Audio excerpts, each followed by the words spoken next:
You are now standing in the centre of the Geelong jail. This jail is built on the Pentonville system, and you, my friends, are standing in the circle. It is built this way so that a guard standing here in the centre can look down both corridors and see all of the cells. There are over 100 cells, mostly solitary. The lives of the convicts were regulated by the bell. If you were a particularly bad convict, you would spend up to 22 hours a day in your cell. Of the two that you were allowed out, one was for morning muster and exercise, the other, chapel.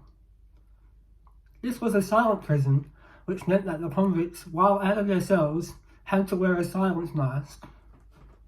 These masks were also used to cover your identity and to stop the spread of the disease of criminal thought throughout the jail.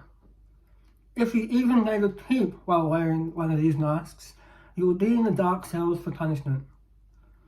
Even the guards who patrolled the corridors several times an hour did so in their socks so that you wouldn't hear them coming. You were also given a number. In this building, you no longer had an identity. Now, how could you get thrown in here? Of course, we had murderers, rapists, and thieves, but the laws of the 1800s were just a little bit stricter. You could find yourself in here for swearing, begging, being drunk, being a homosexual, exposing yourself, that also got you a flogging, being homeless, and a vagrant.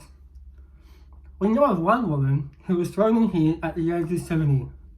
Her husband had died, and she was caught on the street begging for help. And believe me, this is no place for an old woman. We had many deaths here in this jail, many from disease, many by suicide, more by murder.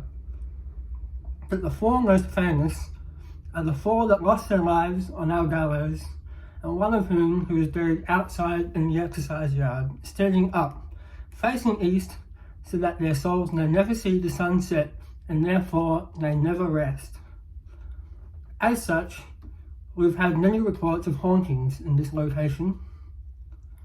The first we will discuss this evening is the figure of a man often seen walking along the wall behind you, when the light shines just right through the window behind me. He's carrying a knife, but not just any knife. This knife is hooked.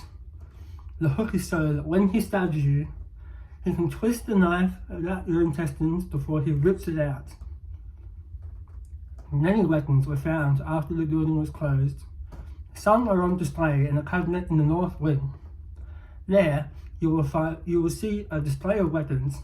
All of them were created by and confiscated from the prisoners. Many of them were used. One of them is hooked.